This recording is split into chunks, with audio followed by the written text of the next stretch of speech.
O ano era 1945. A Segunda Guerra Mundial estava próxima ao fim. Um navio da Marinha Americana foi incumbido de uma missão muito importante, mas sua história teve um desfecho trágico. Somos o canal Um Pouco de Tudo, e hoje vamos falar sobre o maior e mais mortal ataque de tubarões da história.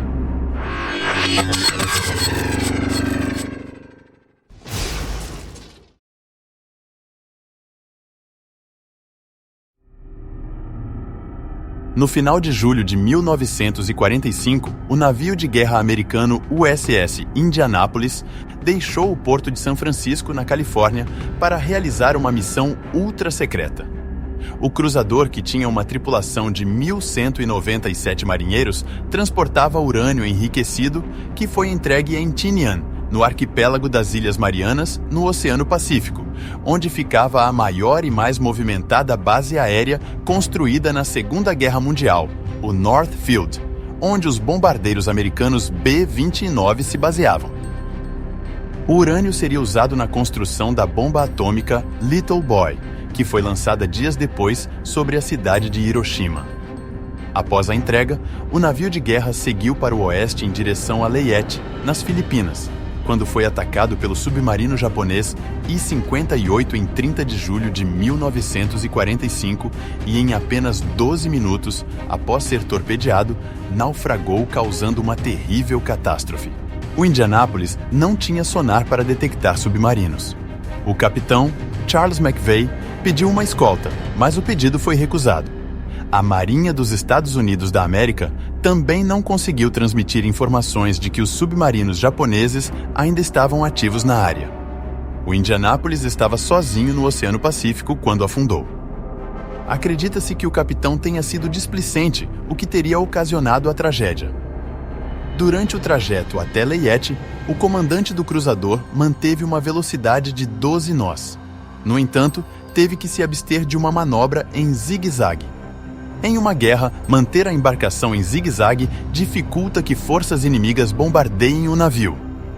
Por conta dessa suposta displicência do capitão, o USS Indianapolis teria virado um alvo fácil para o submarino japonês. O navio foi atingido pelo primeiro torpedo logo após a meia-noite. Um marinheiro de 19 anos, Lowell Dean Cox, estava de serviço no passadiço. Em seu relato, ele lembra o momento em que o torpedo atingiu o navio.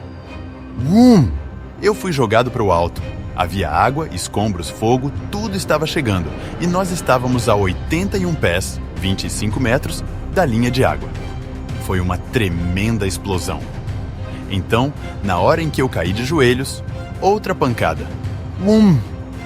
O segundo torpedo disparado do submarino japonês quase rasgou o navio pela metade.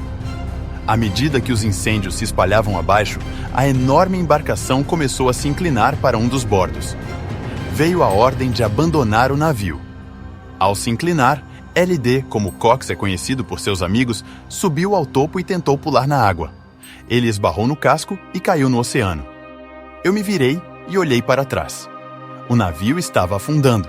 Podia ver os homens saltando da popa e também ver as 4 hélices ainda girando. 12 minutos. Pode imaginar um navio de 610 pés de comprimento? São 2 campos de futebol de comprimento, afundando em 12 minutos? Ele acabou de girar e foi para baixo. Eu nunca vi uma balsa salva-vidas. Eu finalmente ouvi alguns gemidos, grunhidos e gritos. Nadei e consegui chegar a um grupo de 30 homens, e aí fiquei, diz Cox. Nós pensamos que se pudéssemos aguentar por alguns dias, eles nos encontrariam. Mas ninguém estava chegando para o resgate. Embora o Indianapolis tenha enviado vários sinais de SOS antes de afundar, de alguma forma, as mensagens não foram levadas a sério pela Marinha.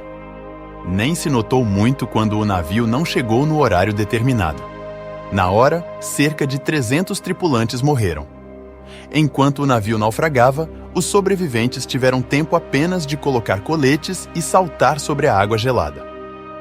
Em pequenos e insuficientes botes de salva-vidas, entre 800 a 900 pessoas conseguiram saltar ao mar, sobreviventes do ataque de torpedo, ficando à deriva em grupos na vastidão do Oceano Pacífico.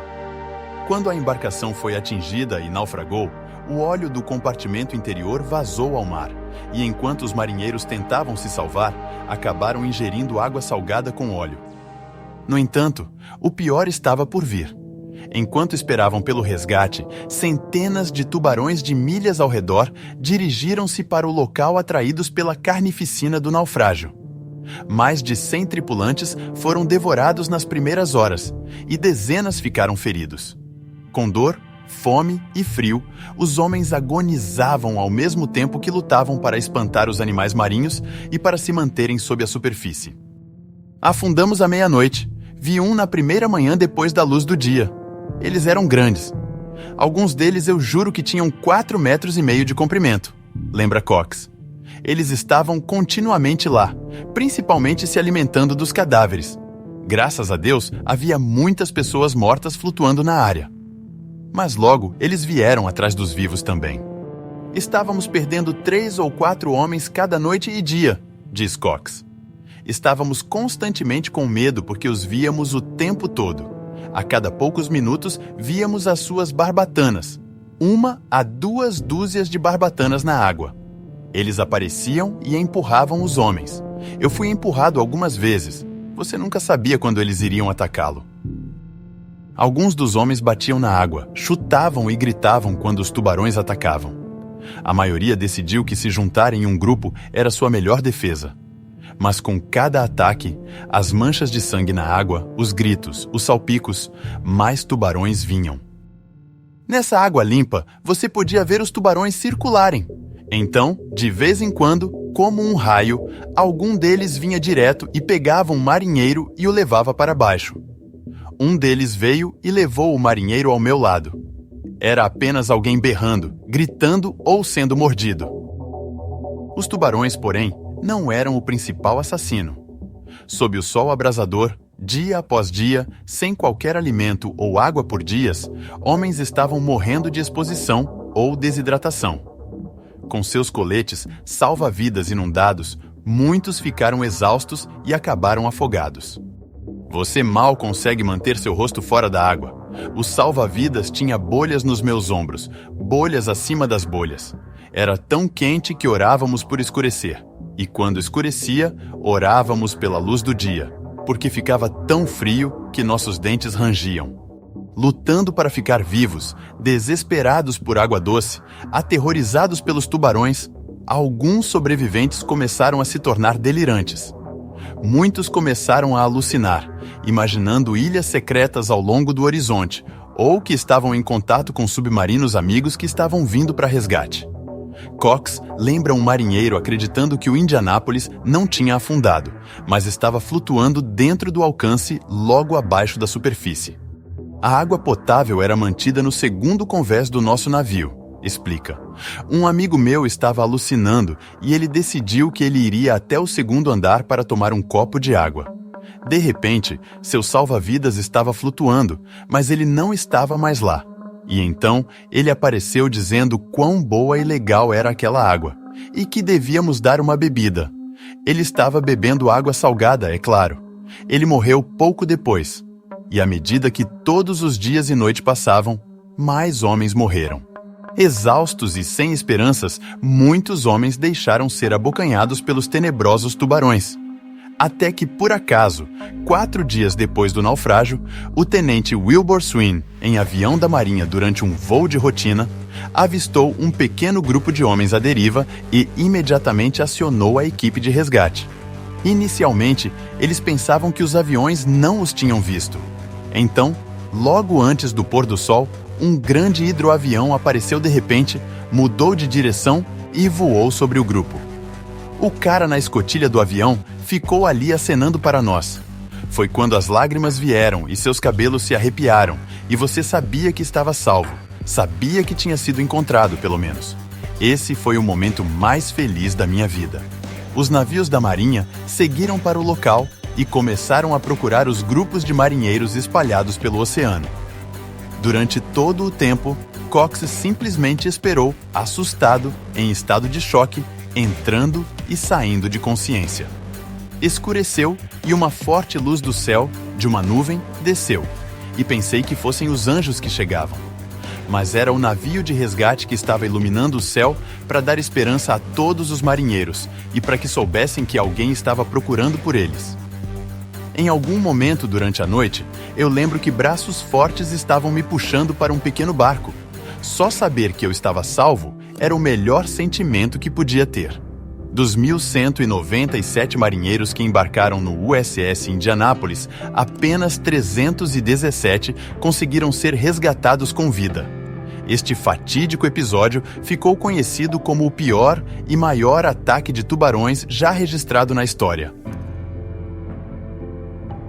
À procura de um bode expiatório, a Marinha dos Estados Unidos da América colocou a responsabilidade pelo desastre no Capitão McVeigh, que estava entre os poucos que conseguiram sobreviver.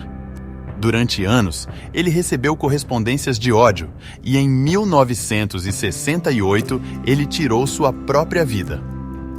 A equipe sobrevivente, incluindo Cox, fez campanha durante décadas para ter seu capitão absolvido, o que acabou acontecendo mais de 50 anos após o naufrágio. Cox passou semanas no hospital após o resgate. Seu cabelo, as unhas das mãos e as unhas dos pés caíram. Ele foi, diz ele, decapado pelo sol e água salgada. Eu sonho todas as noites.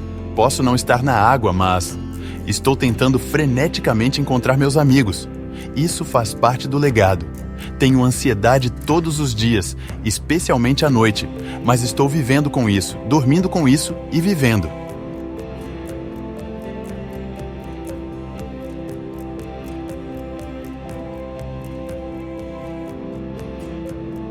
Espero que tenham gostado do vídeo. Contamos com seu apoio se inscrevendo no canal e ativando o sininho de notificações para não perder as novidades. Deixem suas opiniões e temas para os próximos conteúdos. Até a próxima!